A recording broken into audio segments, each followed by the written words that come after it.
आदित्य अपने पिता रघुनाथ के साथ खेत में काम कर रहा था कि तभी गांव का दबंग साहूकार अपने साथी लाला राम के साथ वहां आ पहुंचा। ए आदित्य, मेरी बात कान खोल के सुन। मैं यहाँ दूसरी बार आया हूँ, तीसरी बार नहीं आऊंगा। तेरी भलाई इसी में है कि तू यह खेत खाली कर दे। इस खेत की जो कीमत है वो मैं तुझको दे रहा हूँ, उसको चुपचाप रख ले। यह सुनकर रघुनाथ डर गया और अपने बेटे आदित्य की ओर देखकर बोला, बेटा साहूकार दबंग है, उसका ताल्लुक राजमहल तक से रहता है। मुझे लगता है कि हमें उसकी बात मान लेनी चाहिए। सारा गांव उसके खिलाफ कुछ नहीं बोलता है, हम क्या कर लेंगे बेटा? चुप रहिए पिताजी, क्या बात कर रहे हैं आप? अगर सारा गांव उसके खिलाफ नहीं बोलता तो इसका मतलब यह नहीं है कि ये जो चाहेगा वो करता रहेगा। यह जमीन है जिस पर आपने खेती की, आपके पिताजी ने खेती की। यह हमारी मां के समान है और हम इसको कौड़ियों के भाव साहूकार को नहीं देने वाले। इतना कहकर आदित्य ने साहूकार की ओर देखा और गरज कर बोला, ये साहूकार चला जाए यहां से। तेरी इन गीदड़ भभकियों से कमजोर लोग डरते होंगे, हम नहीं डरते। यह सुनकर लाला राम, जो साहूकार का नौकर और चाटुकार था, गुस्से से बोला, अबे ओ, तू क्या खुद को बहुत बड़ा वीर समझता है? तुझे क्या लगता है कि तू बहुत ताकतवर है? रुक जा तेरी तो। अरे ओ लाला राम, रुक जाओ रुक जाओ। हम एक किसान हैं। किसान धरती का सीना चीरकर अनाज उगाना जानते हैं, तपती दोपहर में हल चलाना जानते हैं। और अगर हमारा एक हाथ गलती से तुम पर या इस साहूकार पर पड़ गया ना, तो हमको नहीं लगता कि तुम दोनों इस संसार को फिर कभी देख पाओगे। यह सुनकर साहूकार और लाला राम दोनों क्रोधित हो गए। साहूकार ने आदित्य की ओर देखा और गुस्से से बोला, ठीक है आदित्य, ठीक है, मैं तीसरी बार नहीं आऊंगा। लेकिन तूने जो मेरा अपमान किया है, जो धमकी दी है, उसकी कीमत तुझे चुकानी होगी। चल लाला। यह कहकर साहूकार लाला राम के साथ वहां से चला गया।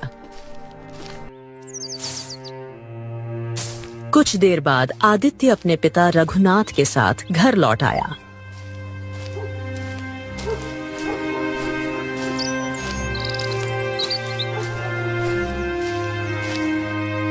घर पर रघुनाथ के चेहरे पर चिंता देखकर आदित्य की मां ने पूछा, क्या हुआ जी, आपके चेहरे पर चिंता क्यों है?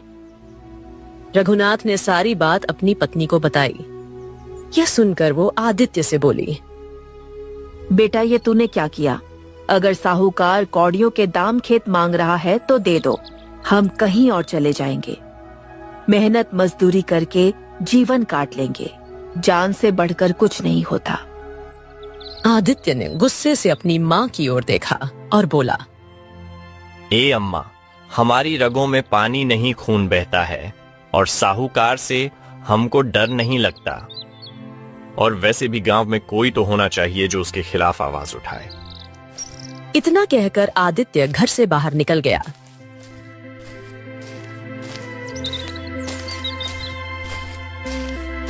वो कुछ ही दूर चला था कि उसे साहूकार की पुत्री चंद्रलेखा मिल गई। उसकी सुंदरता की चर्चा दूर दूर तक थी।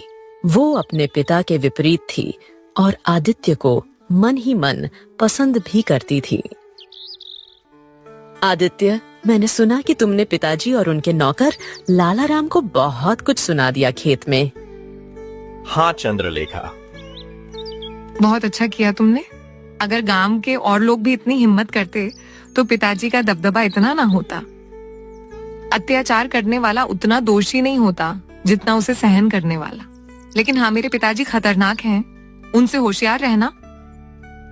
अरे तुम चिंता ना करो, तुम्हारे पिताजी और उनके गुंडे हमारा कुछ नहीं बिगाड़ सकते।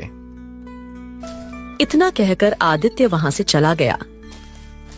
चंद्रलेखा कुछ देर बाद अपनी हवेली लौट आई।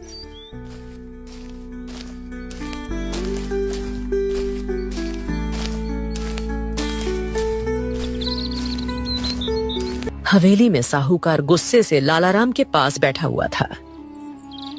साहूकार जी, आदित्य की बातों में बगावत की बहुत भयानक बू आ रही है। अगर इसे रोका नहीं गया तो यह आग पूरे गांव में फैल जाएगी। और आपका दबदबा खत्म हो जाएगा। तभी वहां पर साहूकार की पत्नी चमकी आ गई। मेरी समझ में नहीं आता कि अगर आदित्य अपना खेत बेचना नहीं चाहता तो आप उसके पीछे क्यों पड़े हुए हैं। मुझे लगता है कि आपको उसे अपने साथ मिला लेना चाहिए।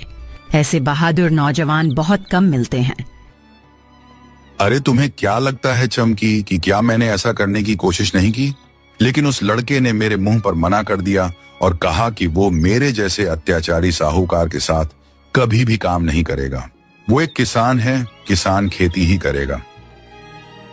लेकिन सारा गांव जानता है कि हमारी पुत्री चंद्रलेखा आदित्य को मन ही मन प्रेम करती है और आदित्य भी उसे चाहता है। अरे बकवास बंद करो चमकी। कहीं तुम यह नहीं भूल रही कि चंद्रलेखा हमारी पुत्री से कहीं ज्यादा हमारे लिए हुक्म का वो मोहरा है जिसे हम समय आने पर इस्तेमाल करेंगे। मैं चंद्रलेखा का हाथ उस बगावती किसान को हरगिज नहीं सौंपूंगा। तभी वहां पर चंद्रलेखा आ गई। पिताजी, अगर आदित्य आपको अपना खेत बेचना नहीं चाहता तो आप उसके पीछे मत पड़िए। पूरे गांव में केवल वही तो अच्छा इंसान है। मुझे पता है चंद्रलेखा, तुम ऐसा क्यों कर रही हो, लेकिन मेरी भी एक बात कान खोलकर सुन लो। अगर तुम्हारे मन में आदित्य बसा हुआ है तो उसे निकाल कर फेंक दो, क्योंकि मैं तुम्हारा विवाह उससे तो हरगिज नहीं होने दूंगा। मैं भूल नहीं सकता कि तुम एक साहूकार की बेटी हो और वो एक मामूली किसान, वो भी तुम्हारे पिता का दुश्मन किसान। जाओ अपने कमरे में जाओ चुपचाप। चंद्रलेखा चुपचाप अपने कक्ष में चली गई। कक्ष में जाकर चंद्रलेखा गहरी सोच में डूब गई। सारा गांव तो जानता है कि मैं आदित्य को पसंद करती हूँ। शायद आदित्य को भी पता है, लेकिन मैंने कभी अपने प्रेम का इजहार नहीं किया। मुझे अब कर देना चाहिए।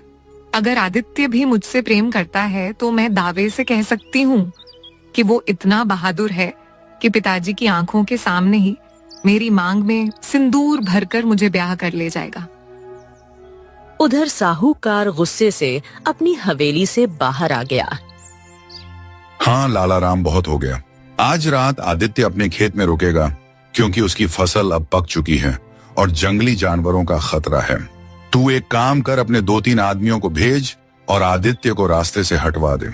गांव में यह खबर फैला देना कि जंगली जानवरों ने आदित्य को मार डाला। इस तरह से सांप भी मर जाएगा और लाठी भी नहीं टूटेगी। आदित्य की उपजाऊ जमीन मेरी हो जाएगी और गांव के नौजवान जो मेरे खिलाफ सर उठाने की सोच रहे हैं, उनकी सोच भी खत्म हो जाएगी। क्या दिमाग चलाया है साहूकार जी, बहुत ही बढ़िया फैसला। यह निर्णय तो मैं कहता हूँ आपको बहुत पहले ही ले लेना चाहिए था। आप चिंता मत करिए, आज ही रात मैं आदित्य को रास्ते से हटवाने का इंतजाम कर दूंगा। साहूकार ने संतोष से आंखें बंद कर ली। शाम का वक्त हो चुका था। खेत के बीचों बीच आदित्य अकेला बैठा हुआ था। हवा में एक बेचैनी सी घुली हुई थी। तभी पास की झाड़ियों में अचानक तेज हलचल हुई और आदित्य चौंक कर उठ खड़ा हुआ। कौन है वहां? झाड़ियों से एक छोटी सी हिरन तेजी से निकलकर आदित्य के सामने आकर रुक गई। उसने आदित्य को बेहद गौर से देखा। उसका अंदाज बिल्कुल सामान्य नहीं था। तू हिरन है या कोई भूत? मुझे मत देखो इस तरह, मैं तुम्हें चेतावनी देने आई हूँ। तुम्हारी जान खतरे में है।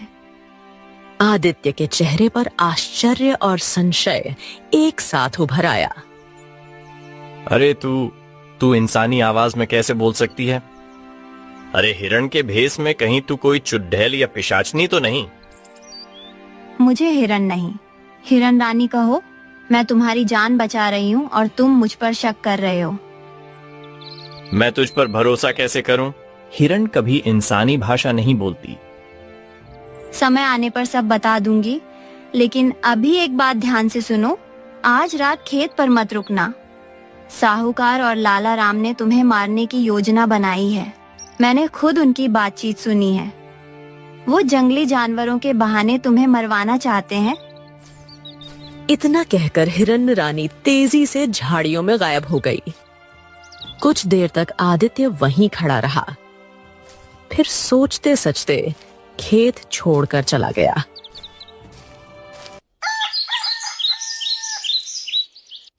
अगली सुबह साहूकार की हवेली मेंगा और भीम नाम के 2 गुंडे सिर झुकाए खड़े थे। साहूकार का चेहरा गुस्से से तमतमा रहा था। आज पहली बार तुम दोनों खाली हाथ लौटे हो। क्या कहोगे? अब बोलो, क्या कहोगे? साहूकार जी, विश्वास कीजिए, हमने पूरी रात खेत में इंतजार किया, लेकिन आदित्य वहां था ही नहीं। नामुमकिन। ये कैसे हो सकता है? आदित्य तो अपना खेत कभी नहीं छोड़ता। लेकिन सत्य यही है साहूकार जी, हमने उसे ढूंढा मगर वो कहीं नहीं मिला। उल्टे कुछ जंगली जानवर जरूर आ गए और खेत में नुकसान कर गए। साहूकार यह सुनकर कुछ पलों के लिए चुप हो गया, फिर उन दोनों को वहां से जाने का इशारा किया। तभी वहां लाला राम आ पहुंचा। मालिक, आदित्य का यूं गायब हो जाना इस बात का संकेत है कि उसे हमारे इरादों की भनक लग गई है। क्या बात कर रहा है? ये कैसे हो सकता है? कैसे? अरे ये बात तो सिर्फ हमारे बीच हुई थी ना। मैंने तो अपनी पत्नी को भी नहीं बताया, और जब हमने योजना बनाई तब चंद्रलेखा भी हवेली में नहीं थी। अगर कोई आदित्य को खबर दे सकता है तो वह तो सिर्फ चंद्रलेखा ही हो सकती है, लेकिन वह तो उस वक्त यहाँ नहीं थी। अब जो भी हो मालिक, इस आदित्य को रास्ते से हटाना अब बहुत जरूरी हो गया है। साहूकार की आंखों में एक गहरा संकल्प भर आया।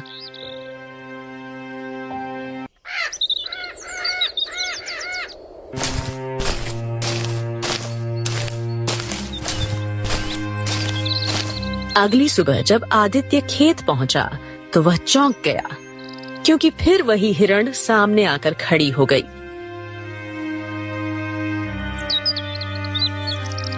हाँ, कल तुम बिल्कुल सही बोल रही थी। साहूकार के गुंडे गांगा और भीमा लाठी डंडे लेकर हमारे खेत में आए थे हमको मारने। हम छुप कर उन्हें अपनी आंखों से देख रहे थे। अब यह तुम बताओ कि तुम हो कौन? तुम्हें अगर मेरे बारे में जानना है तो यहाँ से कुछ दूर उस पीपल के वृक्ष के पास जाओ जहाँ एक साधु महाराज रहते हैं। उनसे कहना कि एक हिरण ने एक किसान की जान बचाई है और फिर सारी घटना उन्हें बताना। साधु जो कहे वही करना।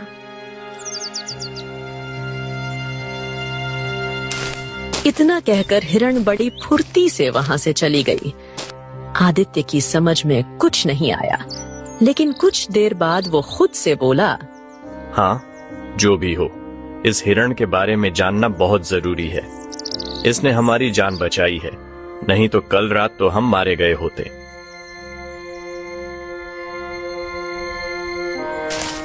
यह कहकर वो चल पड़ा उस स्थान की ओर जहां पीपल का वृक्ष था।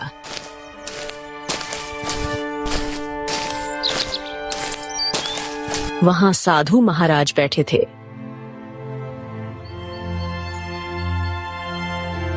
कौन हो तुम? प्रणाम साधु महाराज, मैं एक किसान हूँ और एक हिरण ने मेरी जान बचाई, और वो बिल्कुल इंसानों की तरह बात कर रही थी। जब मैंने उससे पूछा कि तुम कौन हो तो उसने आपका पता बताया। दरअसल बात यह है। इतना कहकर आदित्य ने सारी घटना साधु को बता दी।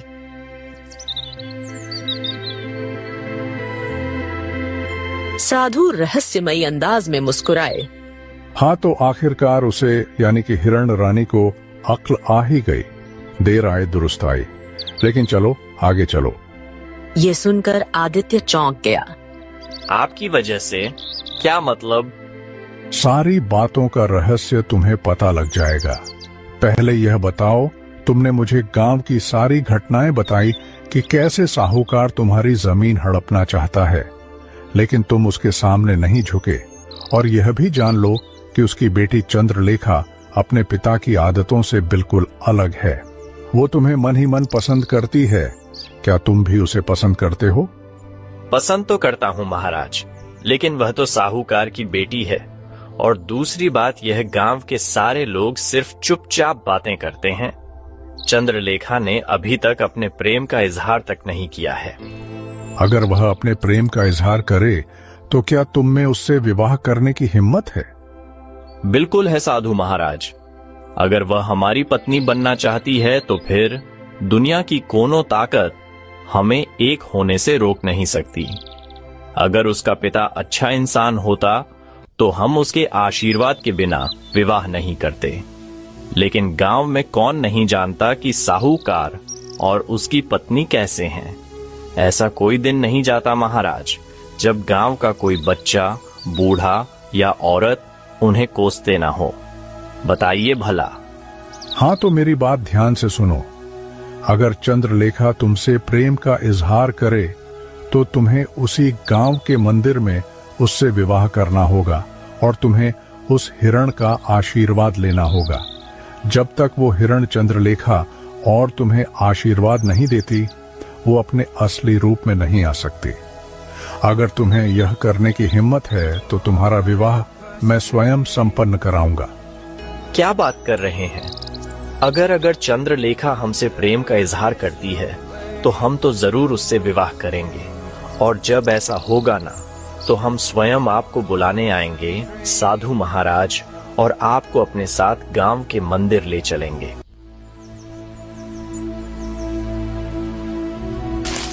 इतना बोलकर आदित्य वहां से चला गया।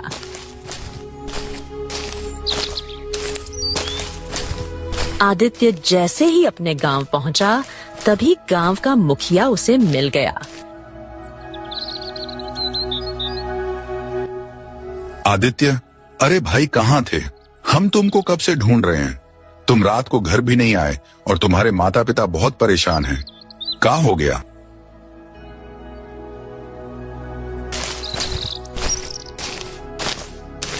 यह सुनकर आदित्य तुरंत अपने माता पिता के पास पहुंचा। उसे देखते ही रघुनाथ बोल पड़े। आदित्य, देखो बेटा, मुझको पता है कि तुम रात में अपने खेत में नहीं थे। हाँ पिताजी, क्योंकि साहूकार नेंगा और भीमा को मुझे मारने के लिए भेजा था। यह सुनकर आदित्य की माँ डर गई और कहने लगी, अब समझी, इसलिए चंद्रलेखा सुबह के समय यहाँ पर आई थी तुझे पूछती हुई।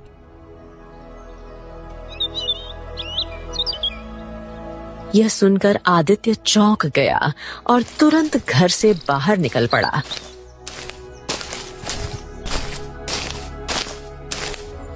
कुछ ही दूर गया था कि चंद्रलेखा उसे मिल गई।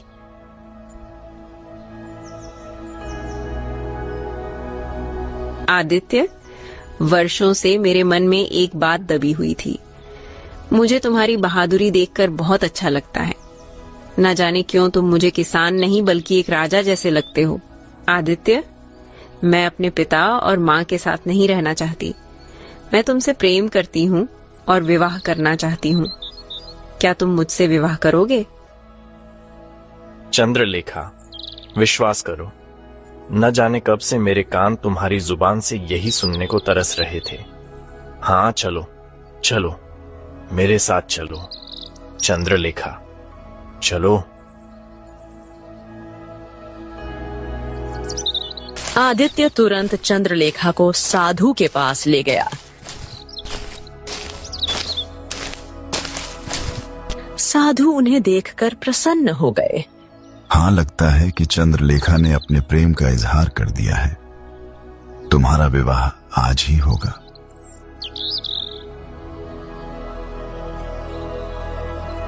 साधु आदित्य और चंद्रलेखा को गांव के मंदिर में ले गया और तेज आवाज में मंत्र पढ़ने लगा।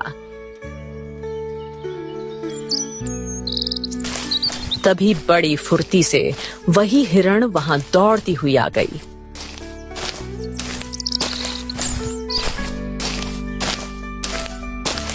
गांव में हड़कंप मच गया।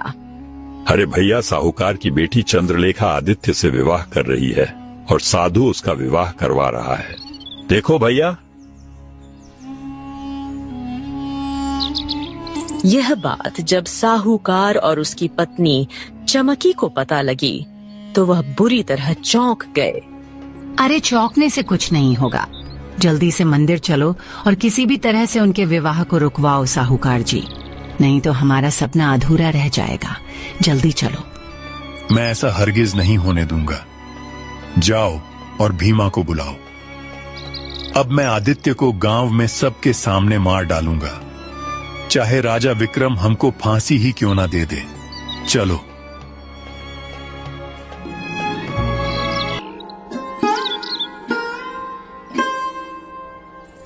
मेरा आशीर्वाद तुम्हारे साथ है। मेरी बेटी सदा सुहागन रहो। इतना कहते ही रंग बिरंगी रोशनी के साथ हिरण एक सुंदर स्त्री में बदल गई। तभी गांव वाले दंग रह गए। अरे साहूकार जी, ये तो रानी रुक्मणी है, राजा विक्रम की पत्नी। इसका मतलब रानी रुक्मणी ने ही विवाह संपन्न कराया। ओ, इसका मतलब आदित्य की पहुंच राजमहल तक है। अरे भागो रे भाई। इतना कहकर रंगा और भीम दबे पांव वहां से भाग गए। साहूकार अवाक खड़ा रह गया। ये कैसे संभव है? तुम तो वर्षों पहले लापता हो गई थी ना? तभी साधु ने कहा, अब सच्चाई स्वयं रुक्मणी बताएगी। सारी गलती मेरी थी। जब मेरी पुत्री 2 वर्ष की थी, मेरे पति राजा विक्रम ने उसका रिश्ता अपने मित्र के किसान पुत्र आदित्य से तय कर दिया। यह सुनकर मैं बहुत क्रोधित हो गई। मैं नहीं चाहती थी कि मेरी बेटी एक किसान की पत्नी बने।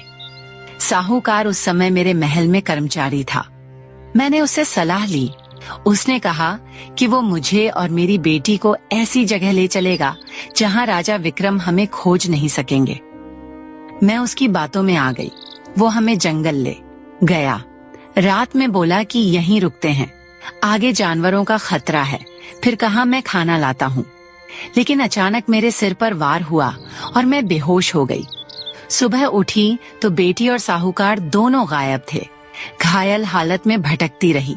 तभी मुझे यह साधु मिले। मैंने उन्हें सब बताया। इन्होंने कहा, यदि राजा ने किसान से रिश्ता तय किया तो गलत क्या, तू अपने अपराध की सजा पाएगी। और साधु महाराज ने मुझे हिरण बना दिया और कहा, जब तू हिरण के रूप में अपनी बेटी का विवाह खुशी से किसान के बेटे से करेगी और आशीर्वाद देगी, तभी तेरा श्राप मिटेगा। और उसके बाद मैं बेहोश हो गई। कुछ देर बाद मेरी आंख खुली तो मैंने अपने आप को हिरण के रूप में साहूकार की ही हवेली में पाया। तब से मैं अपनी बेटी के ही पास थी और सही समय का इंतजार कर रही थी। अरे मुझे लगा था कि तू मर गई। मैंने योजना बनाई थी कि एक दिन राजा से फिरौती में खजाना मांगूंगा, क्योंकि चंद्रलेखा के हाथ में अपने वंश का निशान है। पर तूने मेरी योजना पर पानी फेर दिया। देखते क्या हो गांव वालों, साहूकार, उसकी पत्नी और उसके साथी लाला राम की पिटाई कर दो। ये रानी का आदेश है। गांव वालों ने तीनों की जमकर पिटाई की। सब बेहोश हो गए। रुक्मणी चंद्रलेखा और आदित्य को लेकर राजमहल पहुंची और सारी बात राजा विक्रम को बताई। रुक्मणी ने क्षमा मांगी। मैं सब क्षमा करता हूँ। आदित्य अब मेरा दामाद है। साहूकार, उसकी पत्नी और लाला राम को जीवन भर के लिए कारागार में डाल दिया गया। इस तरह एक गरीब किसान का बेटा हिरण रानी के आशीर्वाद से न केवल अत्याचार से मुक्त हुआ, बल्कि राज्य परिवार का दामाद बना। उसने दिखा दिया कि सच्चाई, साहस और प्रेम के सामने झूठ और लालच की कोई औकात नहीं होती। कभी कभी एक साधारण सा युवक भी राजकुमार से कम नहीं होता। बस जरूरत होती है किसी रानी के आशीर्वाद और खुद पर विश्वास की।